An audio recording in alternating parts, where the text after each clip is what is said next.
জয় গুরু। পরম দয়াল আমার তোমার চরণে জানাই ভূমিষ্ঠ প্রণাম, আর আপনাদের প্রত্যেককে জানাই আনন্দিত জয় গুরু। সারা দিনে শুধু 3 বার কি 2 বার বা 3 বার জোরে জোরে উচ্চারণ করুন। কি উচ্চারণ করতে হবে, কি বলতে হবে, যেটা বললে যেমন আপনার পরিবর্তন হবে, তেমনি আশ্চর্য ক্ষমতা আসবে, আশ্চর্য কিছু ঘটবে, টের পাবেন। কি করতে হবে, আমাদের বর্তমান আচার্যদেব কি নির্দেশ দিলেন, কি বলতে বললেন, আজকে এই সম্পর্কে আলোচনা করব। অবশ্যই ভিডিওটি মনোযোগ সহকারে শেষ পর্যন্ত শুনবেন। শেষ পর্যন্ত যদি না শোনেন তাহলে 3 বার কি বলতে হবে জোরে জোরে, আর যেটার এত ক্ষমতা সেটা কিন্তু মিস করে যাবেন।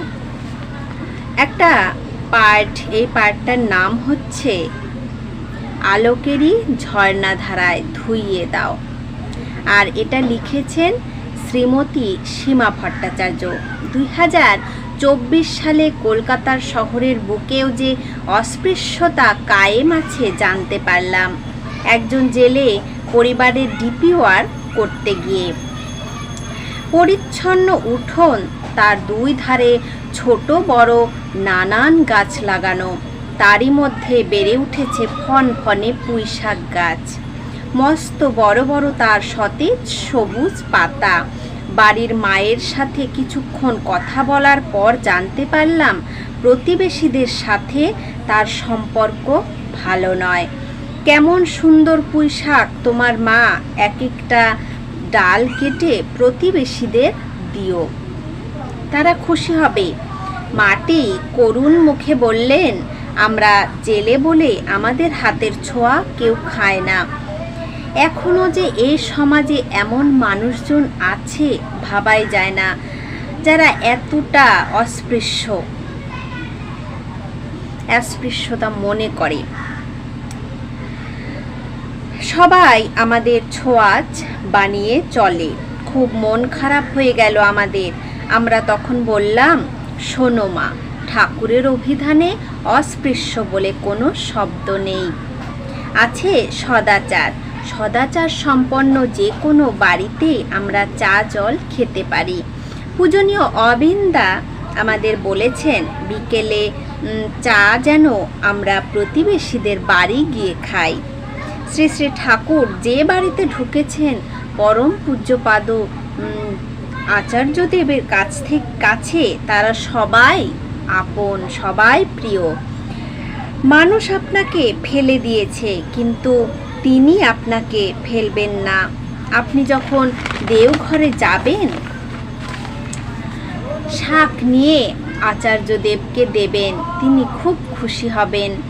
মাটি এবার কাঁদতে মানে মাটি, যে মার সঙ্গে কথাবার্তা বলছিলেন সেই মাটি এবার কাঁদতে লাগলেন। পুনরায় ঠাকুর বসিয়ে দিলাম আমরা। ঠাকুরকে ধরে তিনি ফিরে পেলেন সম্মান, মানুষের মর্যাদা, আর বিস্তারে আনন্দ, সংকোচে মুখ প্রসারণী সুখ। তিনি আমাদের মধ্যে নিজেকে প্রসারিত করে সেই সুখ অনুধাবন করলেন, এবং তার পরবর্তীতে বিভিন্ন জায়গায় সৎসঙ্গ এবং মাতৃ সম্মেলনেও তিনি যাতায়াত শুরু করলেন অত্যন্ত আনন্দ মনে। তাহলে ডিপি ওয়ার্ক করতে গেলে কত কিছু জানা যায়, মানুষের সুবিধা বলুন, অসুবিধা বলুন। এই যে মাটির সঙ্গে, মাটির পরিবারের সঙ্গে এত কিছু ঘটে যাচ্ছে, কেউ তাদের ছোঁয়া খায় না।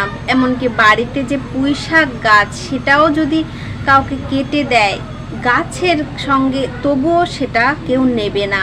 কিন্তু আমাদের ঠাকুরের কিন্তু তেমন কোনো ভেদাভেদ নেই, তিনি সকলকে সমান মনে করেন। আর তাই সেই মাটিকে বললেন, তুমি এই শাক নিয়ে যখন দেওঘরে যাবে আচার্যদেবকে দেবে, তিনি খুব খুশি হবেন। ঠাকুর বললেন, কাজ বেড়ে যায় ব্যাপৃতির কোলে, তাও ভোলে তাও ভালো সত্যত, যার চর্যায় তার বোধে যেন ফোটে আলো। যে এখানে শ্রীমতী সীমা ভট্টাচার্যকে বোঝানো হচ্ছে। তার নিজের কথা বলছেন যে আমি 5টা মিনিট হাঁটতে পারতাম না, অক্লেশে 45 মিনিট হেঁটে সেই গন্তব্যে যাই।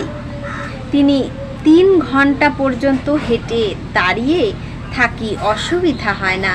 ঠাকুরের প্রতি যদি টান না থাকে, যদি ভালোবাসা না থাকে, তাহলে কিন্তু এটা একদমই সম্ভব নয়।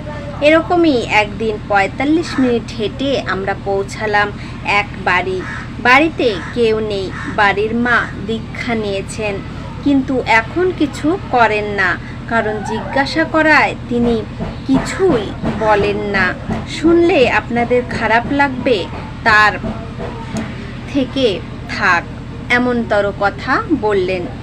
ঠাকুর আমার মনে আছেন, আমার সব ছবিও আছে, যেদিন ইচ্ছে হবে আবার পাতব। নানান কথা বলতে বলতে তিনি মন খুলে সে মায়ের নিজের বড় বাড়ি ছিল, সে বলল তার নিজের বড় বাড়ি ছিল। দীক্ষা নেওয়ার পর কোনো কারণে সেই বাড়ি হাত থেকে চলে যায়। তারা সপরিবারে এখন ভাড়া থাকে। এর থেকে মায়ের মনে ধারণা হয়েছিল দীক্ষা নেবার জন্যই মনে হয় তার কাছ থেকে বাড়ি চলে গেছে। জীবনে দীক্ষা নিয়েই নাকি অমঙ্গল নেমে এসেছে, তাই সে ঠাকুর তুলে দিয়েছে। এখন সে লক্ষ্মী পুজো করে, কারণ লক্ষ্মী হচ্ছেন ধনের দেবতা, ধনের দেবী। সব শুনে হাসবো কি কাঁদবো বুঝতে পারছিলাম না।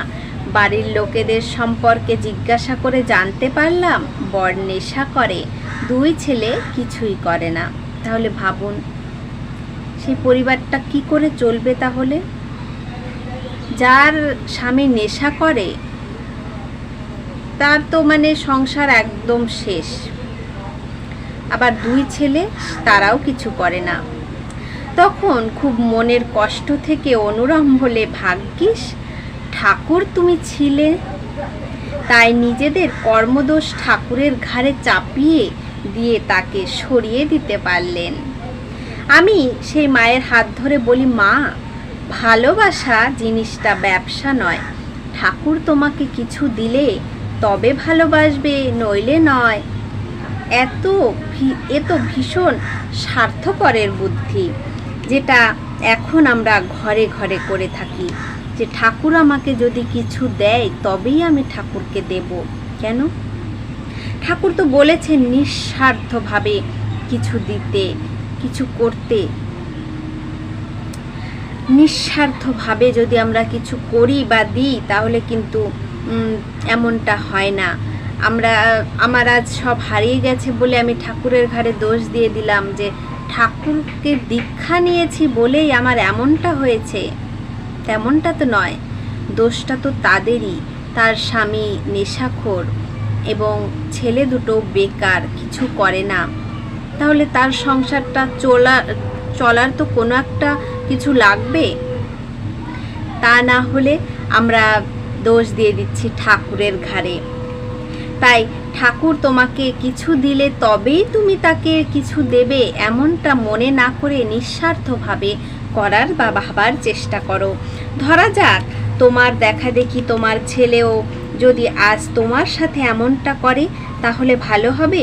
সে যদি বলে তোমার টাকা পয়সা যা কিছু আছে দাও, তবে আমি তোমাকে ভালোবাসবো, সম্পত্তির দলিলে টিপছাপ দাও, নইলে ঘাড় ধরে বাড়ি থেকে বের করে দেব, কেমন লাগবে মা? এই কথাগুলো শুনতে কিন্তু আমাদের কারোরই ভালো লাগবে না। আজকে তুমি তোমার ছেলেকে বিরিয়ানি খাওয়াতে পারছো বলে কাল কোনো কারণে তোমার অবস্থা এমন হলো যে খাওয়াতেই পারছো না। আমাদের ভাগ্য পরিবর্তন হতে কিন্তু টাইম লাগে না, যে কোনো সময় আমাদের ভাগ্য পরিবর্তন হয়ে যায়। জানি না আজ ভালো আছি, কাল নাও থাকতে পারি। এটা আমাদের কর্ম দোষের ফলে হয়। তখন যদি তোমার ছেলে তোমাকে দূরে ঠেলে দেয়, তখন তোমার কি মনে কষ্ট হবে নাকি আনন্দ হবে? বলো মা, তুমি যে পথ দেখাচ্ছ সে পথ তোমাকেও একদিন দেখতে হবে। তুমি ঠাকুরের ঘাড়ে দোষ দিয়ে বললে ঠাকুরের দীক্ষা নিয়েছি বলে আজ আমার এই দুর্গতি, এই অবস্থা, তাহলে এর ফল তো তোমাকে পেতেই হবে। এত সুন্দর বোঝানোর কায়দা যে আপনি মানুষ বুঝে যাবে। এবার মা নিজের ভুল বুঝতে পারলেন, ওনাকে জড়িয়ে ধরে কাঁদতে লাগলেন, বারবার বলতে লাগলেন, আমার ছেলে তোমারই বয়সী, তুমি আবার এসো, আমি আমার ঠাকুর ধরব। ডিপি ওয়ার্কের কাজই হচ্ছে মানুষকে বোঝানো। আর এত সুন্দরভাবে যদি কেউ বোঝাতে পারে তাহলে কেউ বুঝবে না এমনটা কিন্তু নয়, খুব সুন্দর করে বুঝিয়েছেন।